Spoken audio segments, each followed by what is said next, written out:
ఎందరు అంగీకరించిన వారందరికీ ఆయన పిల్లలగుటకు ఆయన అధికారము అనుగ్రహించాడు కదా. ఆయన రాజుల రాజు అయితే మనం ఎవరము?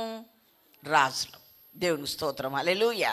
కాబట్టి మనము రాజులమైనప్పుడు రాజు ఎప్పుడు కూడా ప్రత్యేకంగా ఉంటాడు. అతని డ్రెస్ వేరే ఉంటుంది, అతని మాట వేరుగా ఉంటుంది, అతని నడక వేరుగా ఉంటుంది.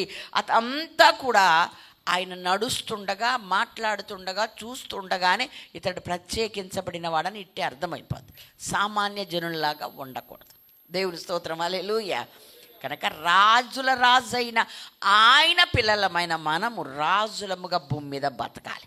దేవుని స్తోత్రం, హల్లెలూయా. దేనికి లోబడకూడదు. రాజు అంటే సమస్తమును జయించేవాడు. దేవునికి స్తోత్రం, హల్లెలూయా. కాబట్టి నీవు కూడా సమస్తాన్ని జయించి ఏ శోధన, శరీరం, లోక సంబంధం ప్రతి విధమైన దానిని జయించే వాళ్ళంగానే ఉండాలి, కానీ లోబడి దాసులమయ్యేలాగా ఉండకూడదు. దేవుని స్తోత్రం, హల్లెలూయా.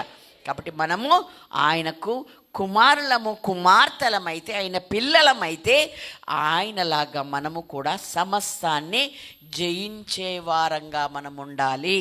దేవునికి మహిమ కలుగునుగాక. దేని చేతను లోపరచబడకూడదు. 2 పేతురు 2:19 రాయబడి ఉంది, ఒకడు దేని చేతనైనను జయింపబడితే దానికి దాసుడగును కదా. అవునా కాదా? కాబట్టి చిన్న చిన్న విషయాలకు దాసులైపోతారు చాలామంది. కాబట్టి అలాగా అవ్వకూడదు అని దేవుని వాక్యం మనం అనేక సార్లు నేర్చుకున్నాం. ఈ పూట కూడా ప్రభు మనకు అదే చెప్తూ ఉన్నాడు.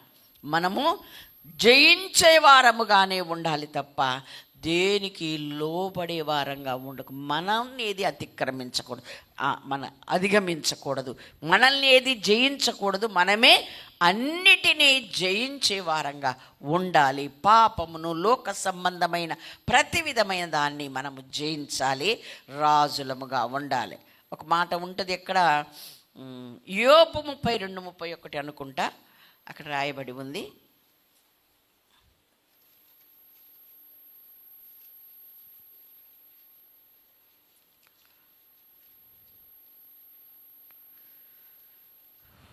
చదువునా? 31:37. నా అడుగుల లెక్క ఆయనకు తెలియజేసేదను, రాజు వలె నేను ఆయన యొద్దకు వెళ్ళేదను. చాలండి, రాజు వలె ఆయన దగ్గరికి వెళ్తానండి. దేవుని స్తోత్రం, హల్లెలూయా, హల్లెలూయా. వంగి వంగి దొంగకి వెళ్ళాడు దొంగోడు కదా, సాటుకి వెళ్ళేవాడు. టీవీగా నడుచు తల ఎత్తుకొని నడిచేవాడేవాడు రాజు. మనం అలాగే రావాలి. ఏ దోషం లేదు, ఏ పాపం లేదు, అన్నిటినీ జయించాం, అన్నిటినీ అధిగమించేసాం. ఆయన బిడలం గనక ఆయనలాగే మనం ఉన్నామని రాజు వలె నేను ఆయన యొద్దకు వెళ్తాను అన్నాడు. దేవుని స్తోత్రం, హల్లెలూయా, హల్లెలూయా. ఎక్కడ యెహోవా వాక్కు, యెహోవా వాక్కు, యెహోవా వాక్కు అని చెప్పాడు బైబిల్ అంతా, కానీ ఇర్మియా గ్రంథం 52:59 ఇది రాజు వాక్కు అంటాడు. ఓకే, మీరు రాసుకోండి రెఫరెన్స్. 52:59 వచ్చినాం అనుకుంటా అక్కడ ఇర్మియా గ్రంథం. 51:57 ఇదే రాజు వాక్కు అంటాడు దేవుడు మనతో మాట్లాడుతూ. దేవునికి మహిమ కలుగును గాక. అంటే నేను రాజులకు రాజును అని ఆయన చెప్పి రాజు వాక్కును ఆయన ప్రకటించాడు.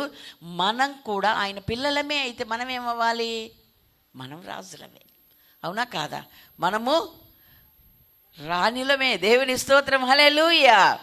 రాజగు యేసు వస్తాడు, సంఘమంతా కలిస్తే వధువు గనక రాణిగా నేను ఆయన సరసనుంటానని ఒక పాట రాశాడు దైవజనుడు. దేవునికి మహిమ కలుగును గాక. కాబట్టి ఆ రారాజును ఎదుర్కొనడానికి మనమంతా రాజులముగా, రాణులముగా సిద్ధపడాలి. దేవునికి స్తోత్రం, హల్లెలూయా. రాజు అనే ఒక్క మాట దేనికి లోబడడు, లొంగడు, అన్నిటినీ జయించిన వాడుగా ఉంటాడని మనం అర్థం చేసుకోవాలి. దేవునికి స్తోత్రం, హల్లెలూయా. రాజులైన యాజక సమూహము అన్నాడు. యాజకుడు అంటే మనకు తెలుసు, యాజకుడు మనుష్యులకు దేవునికి మధ్యవర్తిత్వం వహించేవాడు. హల్లెలూయా. ఆ మనుషుల మధ్య తీసుకొని వచ్చిన పాపికి ప్రాయచిత్తం చేయడానికి బలి అర్పించి దేవుని దగ్గర మొరపెట్టి దేవుడు అంగీకారం కొరకు ఎదురు చూసేవాడు. అయితే కొత్త నిబంధన కాలములో దేవుడు ఆయన బలి అయిపోయాడు గనక మరి మనము యాజకులం అంటే 1 తిమోతి పత్రిక 2వ అధ్యాయం 1 నుండి 3 వరకు మనము చదువుకుంటే దేవుడు మనకు ఆ యాజకత్వాన్ని ఇలాగున అప్పగించాడు. ఏంటది? వాళ్ళు 4 రకాల పొడులతో ధూపం వేసి దేవునికి ధూపం చేయాల్సిన వాళ్ళైతే ఇక్కడ 4 రకాల విధాలు ప్రార్థనలో మనకు చెప్పడేమని, రాజుల కొరకు, మనుషులందరి కొరకు, రాజుల కొరకు, అధికారుల కొరకు ప్రార్థనలు, విజ్ఞాపనలు, యాచనలు చేసి కృతజ్ఞతాస్తుతులు చెల్లించమన్నాడు. మనుషులందరి కొరకు ప్రార్థన చేయాలి, రాజుల కొరకు ప్రార్థన చేయాలి, అధికారుల కొరకు ప్రార్థన చేయాలి. ఇంకా అపోస్తలుడైన పౌలు గారు చెప్తాడు, నా ముఖ పరిచయం లేని వారి కొరకు కూడా నేను ప్రార్థన చేశాను. దేవుని స్తోత్రం. హల్లెలూయా, హల్లెలూయా. ఎక్కడండి టైం ఎక్కడ లేదండి. అసలు మా కుటుంబం కొరకు చేసుకోవడానికి టైం సరిపోవట్లేదండి. పెద్ద గొప్ప చెప్తున్నారు మీరు. దేనికుంటుంది టైము? అవన్నీ చేసి అన్నీ ముగించి దేవుని దగ్గరికి వెళ్ళగలుగుతావు నువ్వు? ఇప్పటిదాకా నా డ్యూటీ చేసి వచ్చానయ్యా, మరి నన్ను రాని అంటవా? అసలు ప్రార్థనే రాదు నీకు. ప్రార్థన చేయటమే చేత కాకపోతే ఇంకెక్కడికి వెళ్తాం మనం? ప్రార్థన చేయకపోవడం పాపం. అవునా కాదా? అవునా? మీ నిమిత్తము నేను ప్రార్థన చేయకపోతే అది నాకు పాపమగునుగా కానీ సమూయేలు చెప్పాడు కదా. కాబట్టి ప్రార్థన చేయకపోవడం పాపం. కొంతమంది అంట ప్రార్థన చేయక ఆహారం మింగు పాపాత్మలకు తెలివి లేదా అన్నాడు. ఎంత కోపంతో అన్నాడు చూడండి దేవుడు. మింగమంటే ఏంటి? ఇష్టం లేకుండా చెప్పేమాట. ఇక మింగు వేసానుగా అంటది ఒక అమ్మ. అప్పుడు ఏంటది అర్థం? ఇష్టం లేదు. మర్యాదకు చెప్పేది ఏంటి? భోంచేయండి, తినండి అంటాం కదా. దేవుడు అలా రాశాడు అక్కడ. మరి ప్రార్థన చేయకుండానే ఆహారము మింగు పాపాత్ములకు ఎలా ఉంటారండి? ఇంత దౌర్భాగ్యమైన క్రైస్తవులు ఉండరని నేను అనుకుంటున్నా. చిన్నప్పటి నుండి మీ పిల్లలకు కూడా తినేరా అని అనకూడదు, వాడికి ప్రార్థన నేర్పాలి. దేవుని స్తోత్రం. హల్లెలూయా, హల్లెలూయా. డేవిడ్ పిల్లలు మా దగ్గర ఉంటారు కాబట్టి వాడి ప్లేట్లో అన్నం పెట్టగానే ఏం చేస్తాడో దేవునికి ఎదుక చిన్నోడు కానీ మొత్తానికి టిటన్ నోరు కదుపుతాడు. వాడికి నేర్పించాలి. దేవునికి మహిమ కలుగును గాక. మొత్తానికి అన్నం మీద చేయి పెడతాడు, ఏదో ఒకటి అంటాడు. మొత్తానికి అన్నం పప్పు ఆమెనంట. దేవుని స్తోత్రం. హల్లెలూయా. నేర్పించకుండా ఏది రాదు. దేవుడు మనకు కూడా చెప్పాడు, నా యొద్ద కూర్చొని నేర్చుకోండి అని. దేవునికి మహిమ కలుగును గాక. హల్లెలూయా. కాబట్టి మనము యాజకులము, యాజకత్వం వహిస్తున్న వారం. ఎలా అంటే ఆయనకు మనుషులందరికీ మధ్యన మనముండి వారందరి కొరకు ప్రార్థన చేస్తూ వారి వారి మనవులను, వారి వారి పరిస్థితిని దేవునికి విన్నవించుకోవడమే మనం చేసే యాజకత్వం. దేవునికి మహిమ కలుగును గాక. హల్లెలూయా. ఏమేం చేయాలి? ప్రార్థన చేయాలి, విజ్ఞాపన చేయాలి, యాచన చేయాలి, కృతజ్ఞతాస్తుతులు చేయాలి. ఇన్ని రకాలు నీ ప్రార్థనలో ఉన్నాయా? ప్రార్థన అంటే నీ కోసం చేసుకోవడం, విజ్ఞాపన అంటే ఇతరుల కొరకు చేయడం. దేవునికి మహిమ కలుగును గాక. హల్లెలూయా. ఇంకా అవసరం వస్తే వాళ్ళ కొరకు ప్రార్థించడమే కాదు, దేవుడు వారిని కనికరించి వారిని రక్షించాలంటే వారి దోషమును ఒప్పుకునే అంత ఆ విధానం నీకు రావాలి. యేసయ్యే మన పాపమంతా ఆయన మీద వేసుకొని తండ్రికి ఎలా విజ్ఞాపన చేశాడో, ఆయన బిడ్డవైతే ఆయన గుణాతిశయముని కలిగి ఉంటే నీవు కూడా వారి దోషమును ఒప్పుకొని ప్రార్థించగలిగిన ప్రార్థన అనుభవం నీకు రావాలి. దేవునికి స్తోత్రం. హల్లెలూయా. ఎంతసేపు నేను నా కుటుంబం స్తోత్రం నాయన దీవించు అని చిన్ని నా బొజ్జకు శ్రీరామ రక్ష అన్నాడంటే ఇక ఎవడు తిన్నా అక్కర్లే, ఎవడు తినకపోయినా అక్కర్లే. ఒక్కొక్కడు అలా ఉంటాడు. వాళ్ళకి దేవుని ప్రేమ లేదు. దేవుని ప్రేమలో స్వార్థం ఉండదు. దేవునికి మహిమ కలుగును గాక. హల్లెలూయా. కాబట్టి మనము రాజులము, యాజకులం. సమస్తాన్ని జయించి ఏ లోపము లేని వారముగా, దేనికి లోబడని వారముగా ఆయన ఎలా జయించాడు అలా జయించి ఆయన యొద్దకు మనము తలెత్తుకొని వెళ్ళే వారంగా ఉండాలి. దేవునికి స్తోత్రం. హల్లెలూయా. భాష కూడా సామాన్యమైన భాష మాట్లాడరండి రాజులు కదా. ఏమంటారు? ఎవరక్కడ అంటాడు. అంటే భాష ఎలా ఉండాలి? రేపటి నుంచి ఇట్లా ఇంట్లో అట్లా అనకండి. అంటే ఏంటంటే అందరికీ భిన్నంగా మనం వాళ్ళు మాట్లాడే పిచ్చి భాష మనం మాట్లాడకూడదు. పిచ్చి విధానం మనకు ఉండకూడదు. బూతులైనను సరస్సోక్తులైనను దేవుని బిడ్డలకు తగవు, పరిశుద్ధులకు తగవు అన్నాడు. కనుక అలాంటి మాటలు మాట్లాడకూడదు. మన మాట ఉప్పు వేసినట్టుగా మన సంభాషణ రుచికరంగా దేవునికి మహిమకరంగా ఉండాలి అని దేవుని వాక్యం సెలవిస్తుంది. దేవునికి స్తోత్రం. హల్లెలూయా. అంటే అన్యుల్లా మాట్లాడకూడదు, అన్యుల్లా ప్రవర్తించకూడదు. దేవుని ఎరగని వారిలాగా మనం ఏ విషయంలో ఉండకూడదు. అన్నీ కూడా పద్ధతులు వేరుగా ఉండాలి. ఎందుకంటే మనం ఏర్పరచబడిన వంశం కదా, రాజులము కదా, ఆయన పిల్లలము కదా. ఆయనలాగే మనం ఉండాలి అని దేవుని వాక్యం ద్వారా మనము నేర్చుకుంటూ ఉన్నాం. దేవునికి మహిమ కలుగునుగాక. నీవు రాజువా అని భూమి మీదకి వచ్చిన రాజుగానే పుట్టాడు. రాజువా అని అడిగితే ఏమన్నాడు? నీవన్నట్టే అన్నాడు. దేవుని స్తోత్రం. హల్లెలూయా. అవును, నేను రాజునే అన్నాడు. నా రాజ్యం ఈ సంబంధం ఇహ సంబంధమైంది కాదు అని చెప్పాడు. దేవుని స్తోత్రం. హల్లెలూయా. ఆ తర్వాత ఏమన్నాడు? ఆయన చనిపోయినాక ఆ పై విలాసం కూడా ఇతను యూదుల రాజు అని రాశాడు. వాడు చెప్పుకున్నట్టు రావయ్యా, ఆ దేవుడు చెప్పుకున్నట్టు రాయి, ఆయన చెప్పుకున్నట్టు రాయి, కానీ నువ్వేంటి అలా రాసి పెట్టావన్నారు పిలాతుతో. అంటే ఏమన్నాడు? నేనే రాసిందేమో రాశాను, ఇంకా మార్చేది లేదన్నాడు. అయితే చూస్తున్న ప్రజలంతా ఏం చదువుకున్నారు? ఈరోజు వరకు ఏది రికార్డ్ అయ్యిందంటే ఆయన యూదులకు రాజు. దేవునికి స్తోత్రం. హల్లెలూయా. నజరేయుడైన యేసు. దేవునికి మహిమ కలుగునుగాక. హల్లెలూయా. హల్లెలూయా. మనము కూడా అంతరంగమందు యూదులమే. దేవునికి మహిమ కలుగునుగాక. రోమా 2:28 చెప్పింది, బాహ్యమునకు యూదుడైన వాడు యూదుడు కాదు, కానీ అంతరంగమందు యూదుడైన వాడే యూదుడు. ఎవరెవరు యూదుల లక్షణాలు, పద్ధతులు, దేవుని వాక్యములో ఉన్నవి నేర్చుకుని అలాగే అవలంబిస్తారు వాళ్ళు యూదులు. దేవునికి మహిమ కలుగునుగాక. హల్లెలూయా.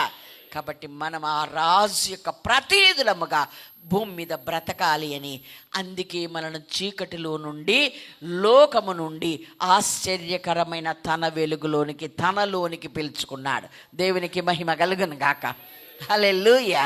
ఆయన గుణాతిశయంలో ప్రచురం చేయడం అంటే అన్ని నోట్స్లో రాసుకొని కంటత పెట్టి చదవడం కాదు. క్రియల ద్వారా, నీ స్వభావము ద్వారా, నీ పద్ధతి ద్వారా యేసయ్యను లోకానికి కనపరచమని వాక్యం మనకు నేర్పిస్తుంది. దేవునికి మహిమ కలుగునుగాక.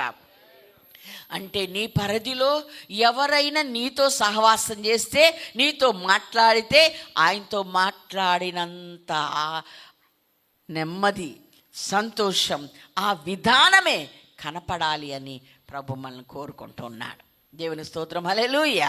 కాబట్టి యాజకులం అంటే ఎలా అంటే మనం అనేకుల పక్షంగా దేవుని దగ్గర మొరపెట్టవలసిన వారమై ఉన్నాం.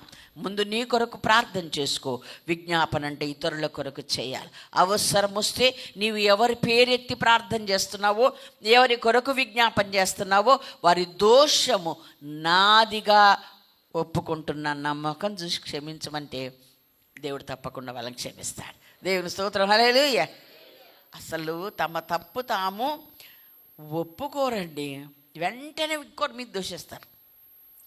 నేను చేయలేదండి అది, అసలు నాకు అలాంటిది వచ్చా, నేను చేస్తాను అన్నంత గట్టిగా చెప్పేస్తాను.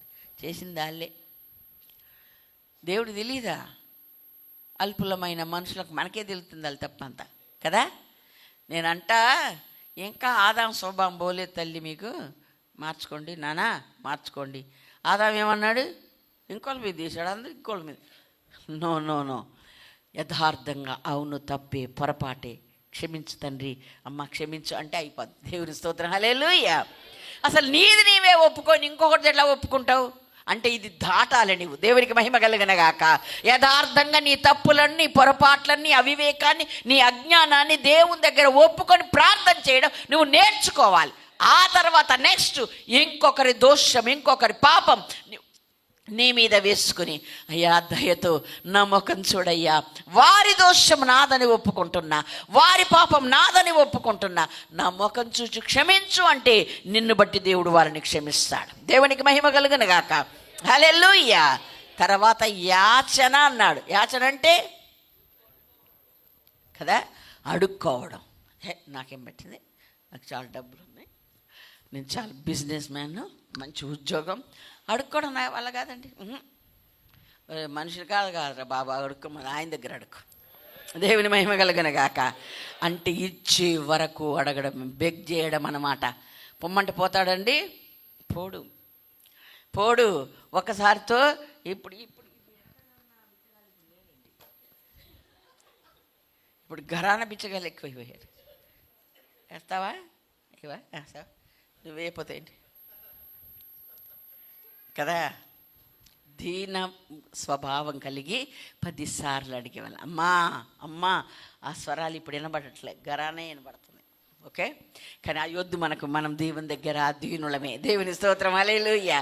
అడుక్కువారు, వారు యాచించే వాళ్ళమే, బతిమిలాడే వాళ్ళమే. నువ్వు వాళ్ళని క్షమించితివా? సరే, లేకపోతే నీ గ్రంథములో నుండి నా వారి పేరు తీసి నా పేరు తీసేయని మోషే అన్నట్టుగా నీ వారి కొరకు నువ్వు ప్రార్థన చేయాలి, బెగ్ చేయగలగాలి, బతిమిలాడుకోగలగాలి. దేవునికి మహిమ కలుగును గాక.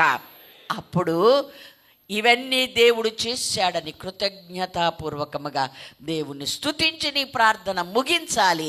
ఇదే యాజకత్వం అని దేవుడు చెప్తూ ఉన్నాడు. దేవునికి స్తోత్రం. హల్లెలూయా.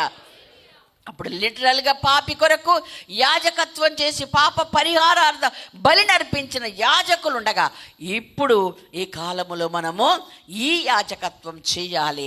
ప్రతి మనిషికి నీవు అడ్డంగా నిలబడి మధ్యవర్తిత్వం వహిస్తూ ఆ దేవాతి దేవుని పాదాలు పట్టుకోవాలి. వాళ్ళు ఇంటి వారవని, బయటి వారవని, ఫ్రెండ్స్ అవని, ఇరుగవని, పొరుగవని, నీ గ్రామం అవ్వని, ఎవరైనా సరే అలా ప్రార్థించగలిగిన ఆ స్థాయిలోకి మనం అందరం రావాలి. దేవునికి స్తోత్రం. హల్లెలూయా. ఏర్పరచబడిన వంశం, రాజులైన యాజక సమూహము అని దేవుని వాక్యంలో మనం నేర్చుకున్నాం. తర్వాత పరిశుద్ధ జనం. దేవుని స్తోత్రం. హల్లెలూయా. 1 యోహాను పత్రిక 1:7 ప్రకారముగా ఆయన రక్తము ద్వారా మనమందరము పరిశుద్ధపరచబడ్డాం. అలాగే 9లో కూడా రాయబడి, మన పాపములను మనము ఒప్పుకొని